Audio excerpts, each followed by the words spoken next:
Mahal kong Diyos, sang-ayon sa iyong kagandahang loob, mga kasalanan ko'y iyong pawiin, ayon din sa iyong pag-ibig sa akin. Sa ngalan ng Ama at ng Anak ng Espiritu Santo. Amen. Sumayin niyo po ang Panginoon. At sumaiyo rin. Upang tayo maging marapat sa banal na pagdiriwang na ito, halin at magsisimuna para sa ating mga kasalanan at pagkukulang. Tayo pong lahat, inaamin ko sa makapangyarihang Diyos at sa inyo mga kapatid, na lubha akong nagkasala sa isip, sa salita at sa gawa, at sa aking pagkukulang. Kaya sinasamo ko sa mahal na Birheng Maria, sa lahat ng mga anghel at mga banal, at sa inyo mga kapatid, na ako'y panalangin sa Panginoong ating Diyos. Kaawaan tayo na mapagmahal na Diyos, patawarin sa ating mga sala, at patnubayan hanggang sa buhay na walang hanggan. Amen.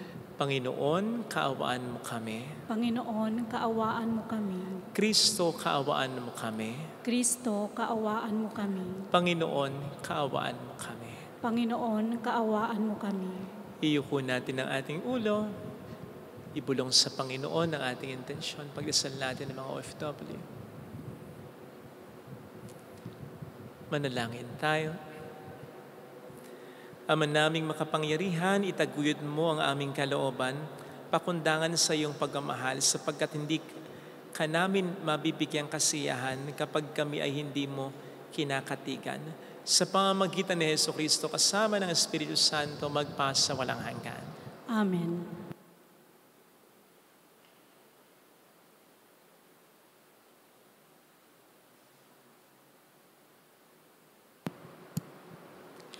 Ang salita ng Diyos mula sa aklat ni Propeta Jeremias.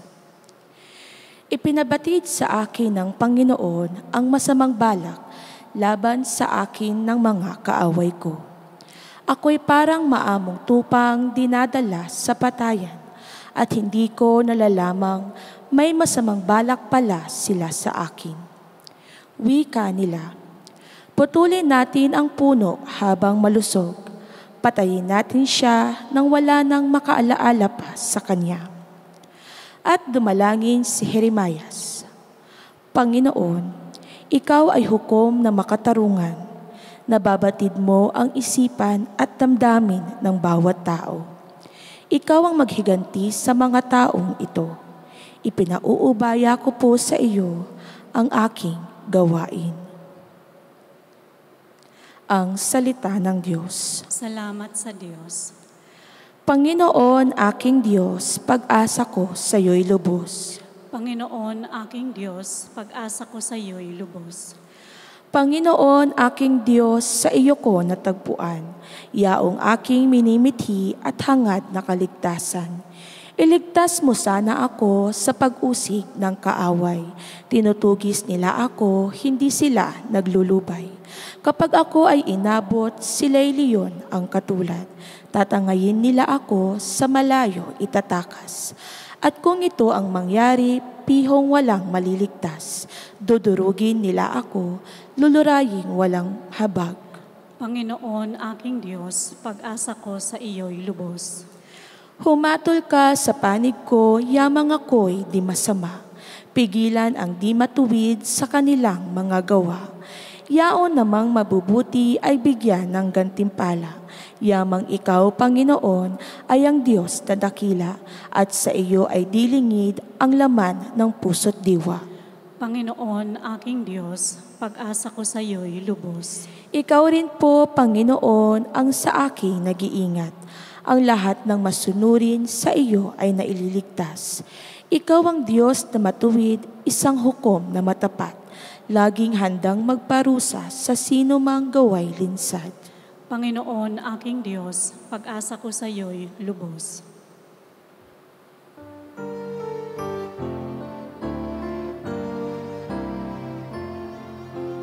Di ba't sadyang may kapwang sarili?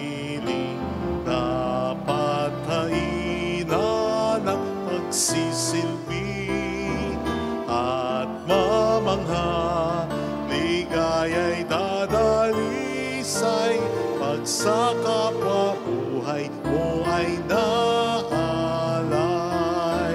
Bawat galing gamitin sa paglingap, laging damhin kung may naghihirap. At tandaan, ganyang pagmamahalan, unang-unang atas ng kabanalan. Sumainyo ang Panginoon. At sumaiyo rin. Ang mabuting balita po ng Panginoon ayon kay San Juan. Papuri sa iyo, Panginoon. Noong panahong iyon, marami sa mga nakarinig kay Jesus na nagsabi, tunay ngang ito ang propetang hinihintay natin. Ito nga ang Mesiyas, sabi ng iba.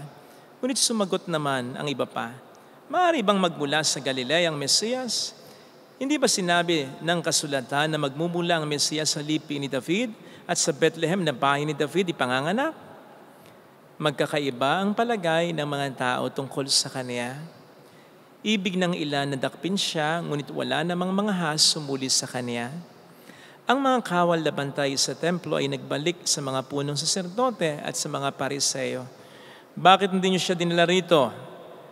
Tanong nila sa mga bantay. Sumagot sila, wala pa pong nagsalita ng gaya niya. Kayo man ba'y nalin lang din? Tanong ng mga pariseo. Mayroon bang pinuno o pariseo na naniniwala sa kanya? Wala. Mga tao lamang na walang nalalaman sa kautusan ang naniniwala sa kanya. Mga sinumpa. Isa sa mga naroon ay si Nicodemo na nagsadya kay Jesus noong una. Tinanong niya sila, labag sa ating kautusan, nahatulan ng isang tao nang di muna nililitis at inaalam kung ano ang kanyang ginawa. Hindi ba? Sumagot sila, ikaw ba'y taga-Galilea rin? Magsaliksik at makikita mo na walang propetang magmumula sa Galilea. At umuwi na ang bawat isa.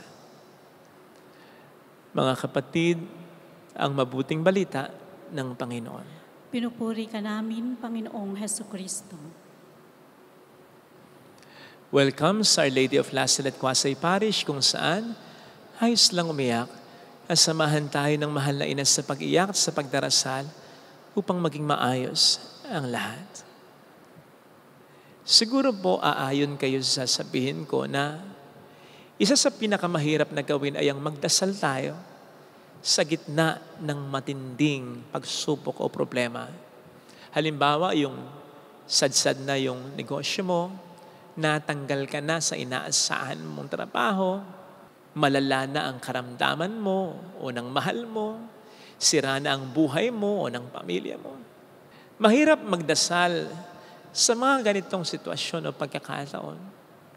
Kasi napangunahan na ito ng maraming pagdarasal at matinding pagdarasal. Sana wag mangyari. Nangyari.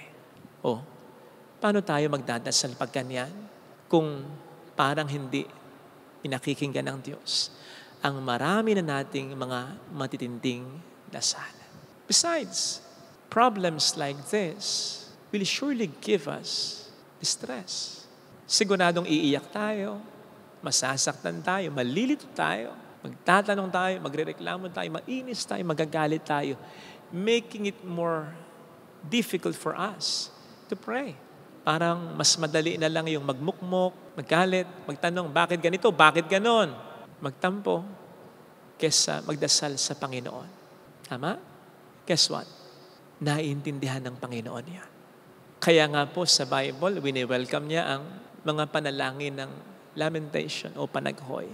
Ito yung mga panalangin ng may pag-iyak, may pagdaing, may pagrereklamo, may pagtatanong sa Panginoon.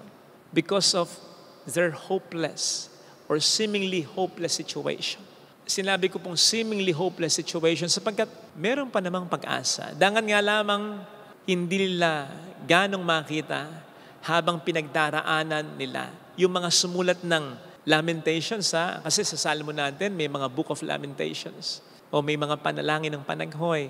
At one point in their lives, hindi nila maramdaman ang Diyos. Pero naniniwala pa rin naman sila sa Diyos. Dumadaing lang sila, umiiyak lang sila, nagrereklamo lang sila, pero nandun pa rin kahit paanong pananampalataya nila.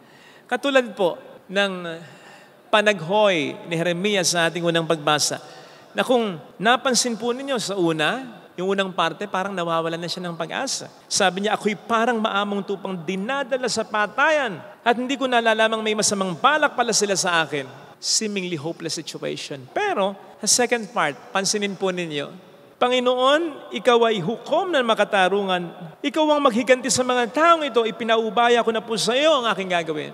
Nagrereklamo, dumadaing, nagtatanong, pero nagpapaubaya pa rin sa Panginoon. At yun po ang maganda sa panalangin ng panaghoy or lamentation. Hindi ito basta pag-iyak ng mag-isa. Ito'y pag-iyak sa Diyos na sumasampalataya pa rin talaga. Hindi po ito pag-iyak ng pag-question lamang sa Diyos na parang tayo na ang nagiging Diyos. Dinidiktahan na natin Diyos. Hindi. Ito'y panaghoy na nagtatanong pero hindi sinasagot yung sariling tanong na para bang, mahal ba ako ng Diyos? Ay, hindi. Natutulog ba ang Diyos? Mukha nga natutulog. Hindi. Nagtatanong lang. Pero ang hinihintay pa rin sagot ay sa Diyos. Nagrereklamo, pero sumusunod pa rin sa Diyos. Yun ang ganda ng panalangin ng may panaghoy. Batay sa ating karanasan, kapag tayo very down, napakalaking bagay yung may napagsasabihan tayo, may naiiyakan tayo, may nakikinig sa ating mga tanong o reklamo, yung bang mailabas lamang natin ang ating emosyon, malaking bagay yung may nakikinig sa atin pag ganon. Well, parang ganon lang din po ang panalangin ng panaghoy. Wini-welcome ng Panginoon ang ating pag-iyak, ang ating tampo, ang ating pagrereklamo, ang ating pagtatanong. Ine-entertain niya ito, hindi niya minamasama ito. Pero sana, magkaroon pa rin tayo kahit konti ng pananampalataya sa Kanya.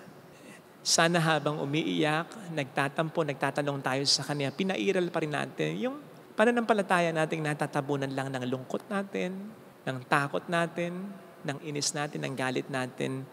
Sana we still recognize that we still have faith na paiiralin pa rin natin kahit konting faith na lang ang natitirang ito sa atin. That will make our prayer of lamentation even more effective. Kasi yun naman ang sabi ng Diyos, di ba? Kahit ang pananampalataya natin ay sinilaki lamang ng butil ng mustasa, ayos na. Basta't yung maliit na pananampalataya ngayon, lumiit lamang dahil nasasaktan tayo, nahihirapan tayo, nawawalan tayo ng pag-asa. Basta yung kahit kaunting pananampalataya ngayon, ibigay natin sa Panginoon. And our little will always be much in the hands of Jesus Christ. Didiligan niya yung pananampalataya ngayon, aalagaan niya yung pananampalataya ngayon, at papagbubungahin niyang muli ang pananampalatayang yan. So again, inulit ko, kahit na tayo nasasaktan, nahirapan at maraming tanong, magdasal pa rin tayo. Huwag tayong lalayo sa Diyos. Magtiwala pa rin tayo. Kahit na konti na lang yung pananampalatayang ito. Ang target naman ng demonyo ay alisin ng lahat ng pananampalataya natin. Mag-ground zero yung pananampalataya natin. Huwag nating ibibigay sa diablo yun. Hayaan natin na kahit nahihirapan na tayo, nawawalan na tayo ng pag-asa, kumapit pa rin tayo sa Kanya. Sabi ko nga minsan, kahit yung kapit na isang daliri na lang, basta huwag tayong bibigay. Ito sana ang hilingin nating biyaya sa banal na misa ngayon.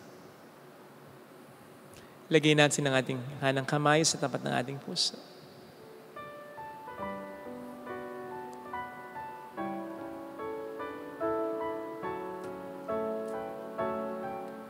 Awitin natin, alam kong may magagawa ang Diyos.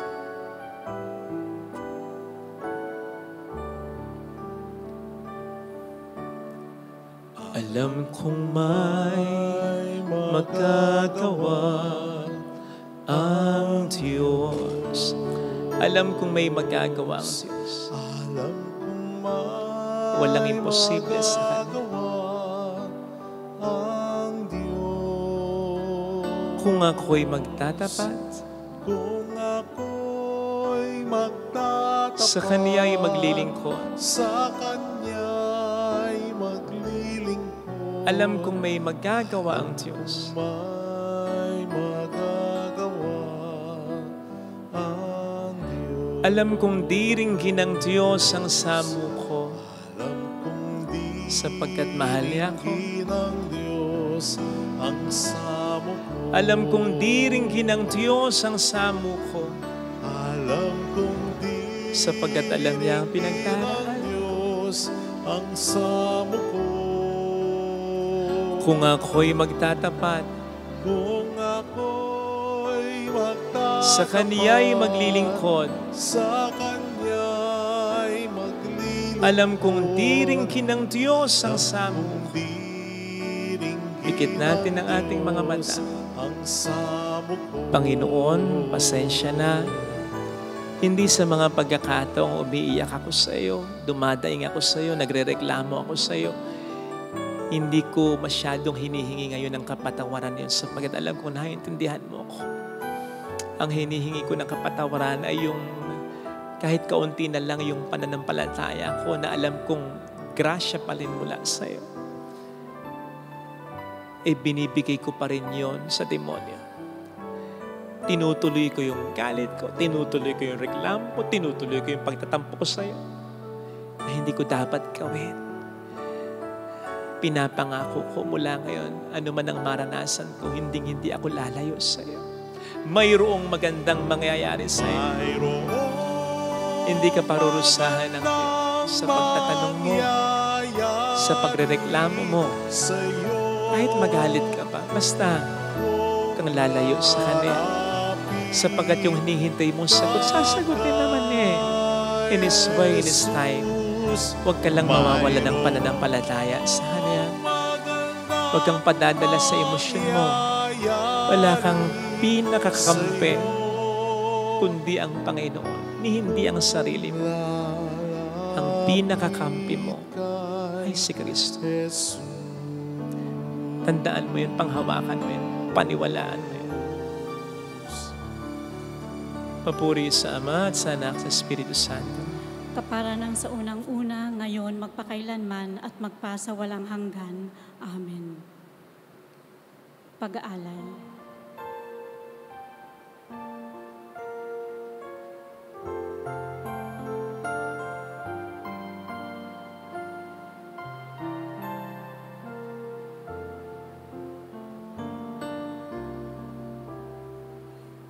Paghahanda ng alay ay narito po. Ang alak at tinapay dala sa altar mo. Anyo'y magiging tunay, dugo mo't katawan. Aming tatanggapin ngayon, magbibigay buhay. Paghahanda ng alay, ngayon ay sisimlan. Ang alak at tinapay ay bebendisyonan. Anyo'y magiging tunay, dugo mo't katawan. Ito'y aming tatanggapin sa pakikinabang. Manalangin tayo, pang ating handog ay maging kalugod-lugod sa Diyos sa mga makapangyarihan. Tanggapin nawa ng Panginoon itong paghahain sa iyong mga kamay, sa kapurihan niya at karangalan, sa ating kapakinabangan at sa buong sambayanan niyang banal. Ama naming lumikha, sa malugod mong pagtanggap sa aming mga alay, ang aming kaloobang nahirati sa pagsuway ay mapahinuhod nawang sumunod sa iyo. sa pamamagitan ni Jesucristo kasama ng Espiritu Santo magpasa walang hanggan. Amen. Sumayin niyo po ang Panginoon. At sumaiyo Itaas sa rin. Diyos ang inyong puso at diwa. Itinaas na namin sa Panginoon. Pasalamatan ng ating Panginoong Diyos. Marapat na siya ay pasalamatan. Ama naming makapangyarihan, tunay ngang marapat na ikaw ay aming pasalamatan sa pamamagitan ni Jesucristo na aming Panginoon. Sa aming kusang pagtitiis ng hirap, tinutulungan mong aming maitumpak ang kinamihas ng pagsalungat sa pananagutang iyong iniatas. Sa aming pagtulad sa anak mong mahal na nagpakasakit para sa tanan, ang pag-isikap namin iyong kinalulugdan at ang pagpapakabuti namin iyong ikinararangal. Kaya kaisa ng mga anghel na nagsisiawit ng papuri sa iyo ng walang humpay sa kalangitan, kami nagbubuni sa iyong kadakilaan. Santo, Santo, Santo, Panginoong Diyos ng mga hukbo, napupuno ang langit at lupa ng kadakilaan mo. Hosana sa kaitaasan. Pinagpala ang naparirito sa ngalan ng Panginoon. Hosana sa kaitaasan. Ama naming banal, ikaw po ang bukal ng tanang kabanalan, kaya't sa pamamagitan ng iyong Espiritu, gawin mong banal ang mga kaloob na ito upang para sa amin ay maging katawan at dugo ng iyong anak na aming Panginoong Hesukristo. Bago niya pinagtiis ang kusang loob na maging handog, ginawa kaniya ang tinapay, pinasalamatan kaniya, pinaghati-hati niya iyon. Niabot sa kaniyang mga alagad at sinabi, tanggapin ninyong lahat ito at kanin. Ito ang aking katawan na ihahandog para sa inyo.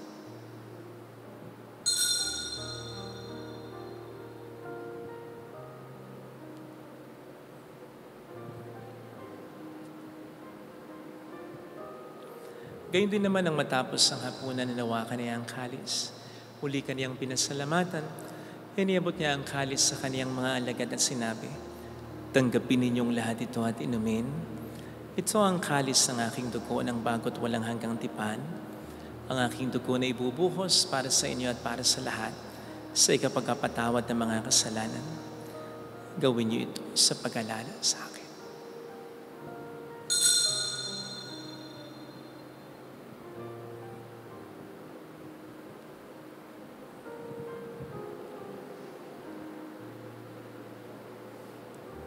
Ipagbunyi natin ang misteryo ng ating pananampalataya. Si Kristo'y namatay, si Kristo'y nabuhay, si Kristo'y babalik sa wakas ng panahon. Ama, ginagawa namin ngayon ang pag-alaala sa pagkamatay at muling pagkabuhay ng iyong anak. Kaya inialay namin sa iyong tinapay ng buhay at ang kalis ng kaligtasan. Kami nagpapasalamat dahil kami iyong minarapat na tumayo sa harap mo para maglingkod sa iyo. Sinasamo namin kami na magsasalo sa katawan at dugo ni Kristo ay mabuklod sa pagkakaisa sa pamamagitan ng Espiritu Santo. Ama, lingapin mo ang iyong simbahang laganap sa buong daigdig. Puspusin mo kami sa pag-ibig. Kaysa ni Francisco na aming Papa, ni Dennis na aming Obispo at ang Tanang Kaparian. Alalahanin mo mga kapatid naming nahimlay nang may pag-asang sila'y muling mabubuhay, lalo ng aming mga kamag-anak, mga kakilala na namatay na. Kaawaan mo sila at patuloyin sa iyong kaliwanagan. Kaawaan mo at pagkingtapatin kaming lahat na makasalo sa iyong buhay na walang wakas. Kaysa ang mahal na Birhen ng Lasalet, ang ina ng Diyos, isanusay ang kabiyak ng kanyang puso lahat ng mga banal na namuhay dito sa daigdig ng halugod-lugod sa iyo. Maipagdiwang nawa namin ang pagupuri sa ikararangal mo sa pamamagitan ng iyong anak na aming Panginoong Hesukristo. Sa pamamagitan ni Kristo kasama niya at sa Kanya, ang lahat ng parangal, papuri ay sa iyo, Diyos samang makapangyarihan, kasama ang Espiritu Santo, magpa sa walang hanggan. Amen. Tumawag tayo sa Ama.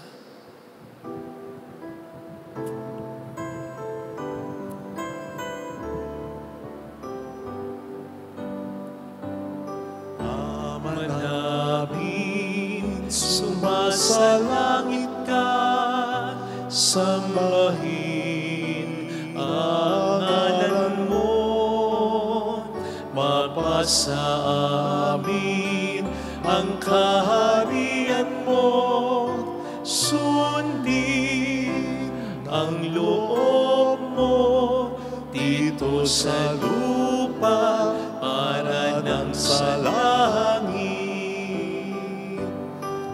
Bigyan mo kami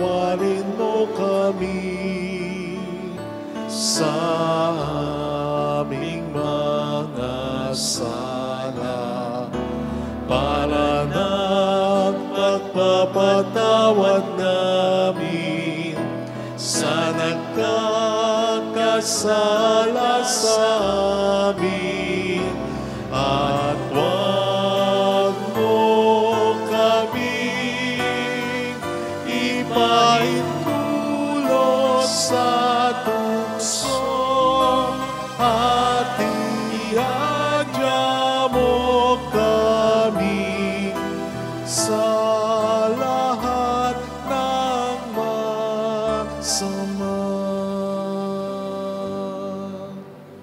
Niling namin kami adya sa lahat ng masama, pagkalooban ng kapayapaan araw-araw, iligtas sa kasalanan, sa kapahamakan sa mga seryosong karamdaman. Samantalang aming pinaghahandaan ng dakilang araw ng pagkapahayag ng tagapagligtas namin sa Heso Kristo.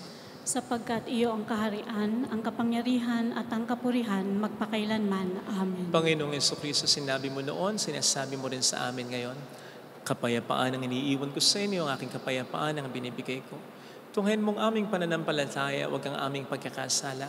Pagkalooban mo kami ng kapayapaan at pagkakaisahin sa iyong kalooban, kasama ang Espiritu Santo magpasa walang hanggan. Amen. Ang kapayapaan ng Panginoon ay sumainyo nawang lahat. At sumaiyo rin. Magbigayan tayo ng kapayapaan sa isa't isa. Kapayapaan po. Peace be with you. Kordero ng Diyos na nag-aalis ng mga kasalanan ng sanlibutan, maawa ka sa amin. Kordero ng Diyos na nag-aalis ng mga kasalanan ng sanlibutan, maawa ka sa amin. Kordero ng Diyos na nag-aalis ng mga kasalanan ng sanlibutan, ipagkaloob mo sa amin ang kapayapaan.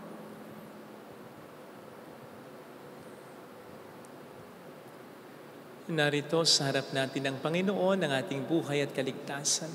Mapalad tayong inaanyayahan. Panginoon, hindi ako karapat-dapat na magpatuloy sa iyo, ngunit sa isang salita mo lamang ay gagaling na ako.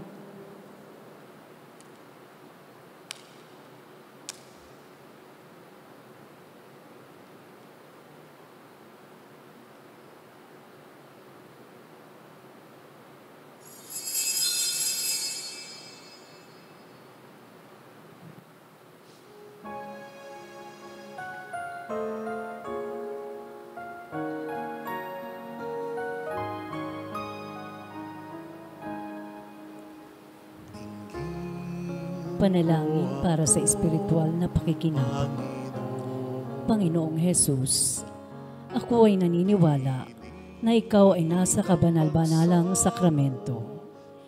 Iniibig kita ng higit sa lahat at ninanasa kong tanggapin ka sa aking kaluluwa. Sapagkat sa mga sandaling ito, hindi kita matatanggap sa sakramento. Tumuloy ka sa espiritu sa aking puso. Niyayakap kita na para bang naririto ka na. Inaalay ko ng buong buo ang aking sarili sa iyo. Huwag mong hayaang mawalay ako sa iyo. Amen. Pagdating ng umaga, ang tinig ko ay dinggin, hinahangat nitong damdamin. Kailan tutugunin bukas pagsikat ng liwanag, aking hintayin. Dinggin mo ako, Panginoon. Tinig ng pagsamo, naway pakinggan mo. Dinggin mo ako, Panginoon. Akong tumatawag, lingapin mo ngayon. Akong tumatawag, lingapin mo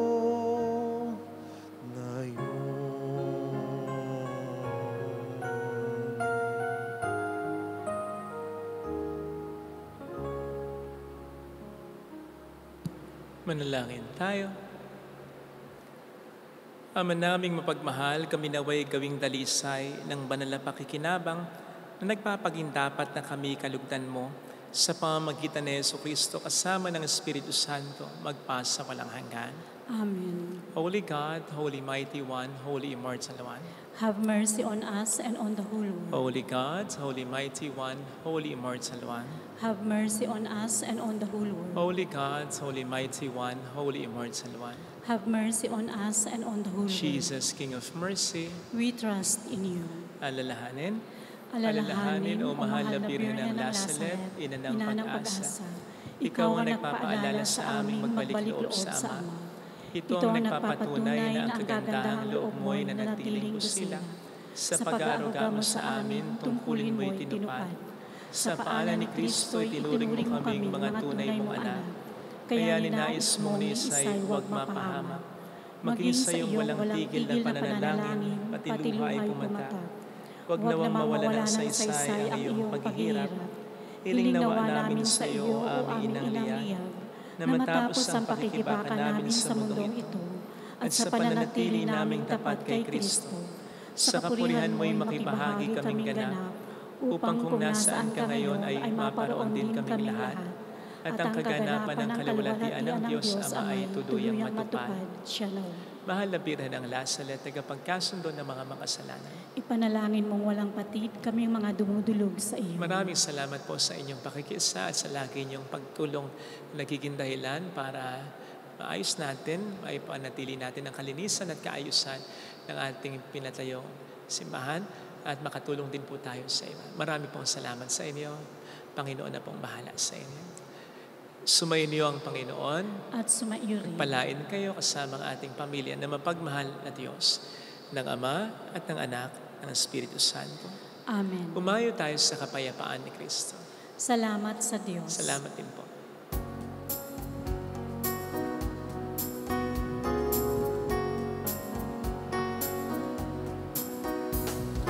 On this day, O Mother of our Lord, we sing you praise for lighting up our way.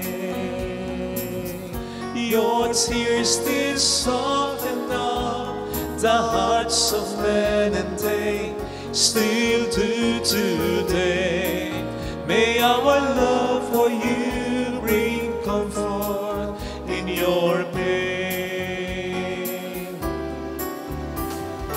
On this day, O Mother of our Lord, we sing you praise for lighting up our way.